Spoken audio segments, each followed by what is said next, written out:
Hey DJ Tech Tools, it's Ian Golden here, and I've got a very special treat for you guys today.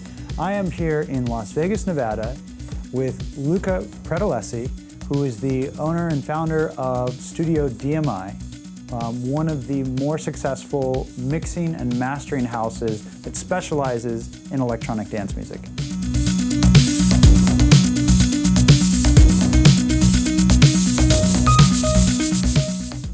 So what we're going to do today, I thought it'd be kind of fun. I'm here in the studio. We've been working on a new track of my own, and we're taking it from a very raw form, which was me playing live with my drum machines, and then giving it to Luca to add all that punch and clarity and volume, so it fits with the other dance tracks out there in the world.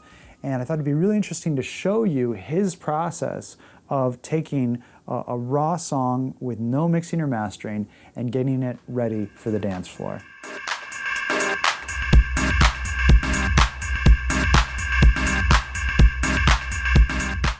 So if we go back on the 70s, the 60s, even the 80s, on the 90s, we used to buy gear, a drum machine and a keyboard, and just go in the studio, record it, converter, and then process and then mix it. Right now, we are dealing with a lot of sample pack or pre-processed synths, drums. We get a very nice, silent or massive, or anything that sounds right. But then we forget there is a lot of internal distortion, compression that make us feel good to produce. But then sometimes we forget that when it's time to mix, we should keep in consideration that has been processed, has been mixed in some way. So be able to treat raw source. They have a lot of headroom, a lot of space to work. I think is the really way to shape a mix and be creative and retain, again, dynamics. And for somebody like me, that my job is to mix. I have material to mix. I don't have to kind of like try to mix again. It's a way to mix for the first time. And this project might be a really great example because, I recorded this song live. It's a live performance of me on a drum machine and then a synthesizer. And when I played it, I A-B'd it against some modern stuff that I would play in my dance set. Right. It was really lacking in volume and punch. Mm-hmm. And so the big question today was, can we get it there? Right. Is it possible to take material like that and get it to a modern sound? And I think the results speak for themselves. Absolutely. The answer is yes. The answer is yes.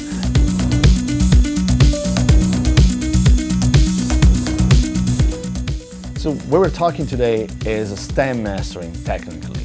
So it's kind of like borderline mixing and mastering, but my approach on mastering is not trying to remix all over again individual parts.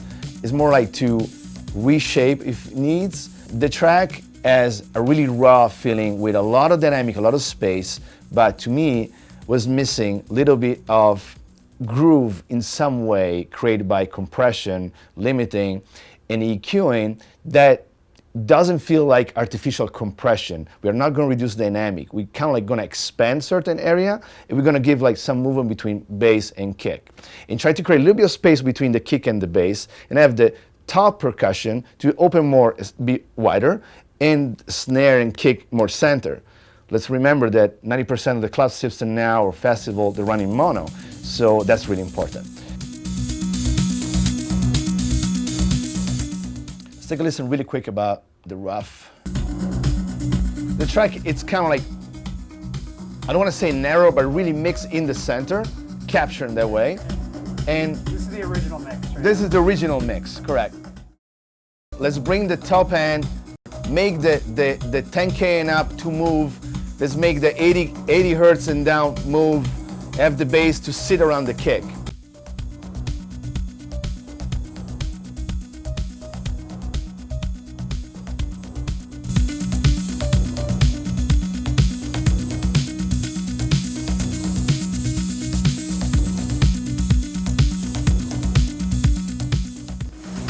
There is a particular part, actually here, that I like so much.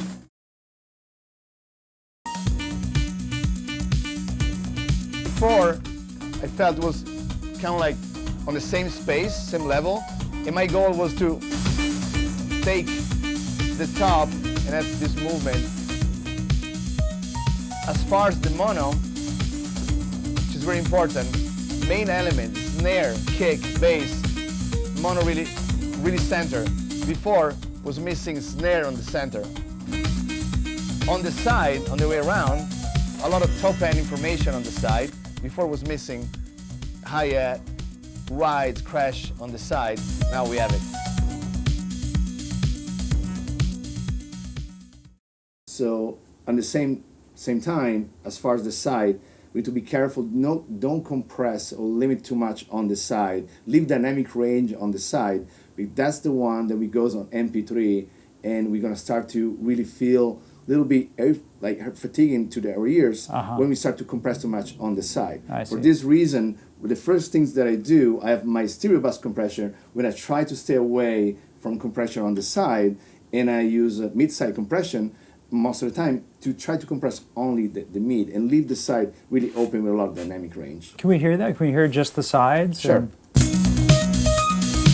So the side after the process versus before the process is more rich of high frequency information and less of low end information. On the old information we have on the old version, on the rough mix, we have a lot of low end bleeding on the side, which is not good. What it does on subwoofer, for example, when you have a limiter on the club, it's going to start to shake, start to go crazy. We're going to have phasing on the lows, which is not healthy, versus very clean, very clear. No low end on the side at all. We go on the mono on the other end. Now we have a bass, kick, and snare, and before we're missing snare on the center. Yeah. So if I had sent this track out and not checked that, and let's say I got really lucky, and Tiesto played my track, but half of the festival. By the way, it'd be cool if Tiesto played this kind of music at one point in his career, right? That would be really cool. Nice. But everybody would be missing the snare, and the track would have sucked. Absolutely. So, especially because this particular track has one kick on one velocity level, the second kick lower to give space for the snare. Yeah. So if you take away the snare, you feel the track is unbalanced.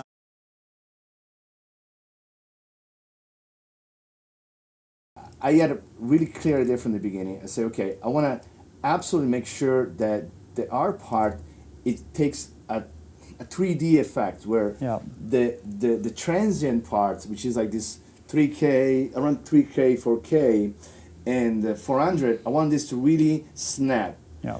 In particular, these little notes that pop out. Notes that pop out. You kind of wanted to almost, like you said, 3D, they sort of pop out of space Out at of space, you. right? Yeah. Especially because you got like 2 minutes of build up and movement. Then when it hits you, you wanted something that ends in the air, scream. That's what I was looking for. Yeah. Now, on the other side, the top, I want to do some expansion where I want to make sure that I stay away from compression over like 7, 8K, because what happened is the frequency is going to be one frequency steady in the same space.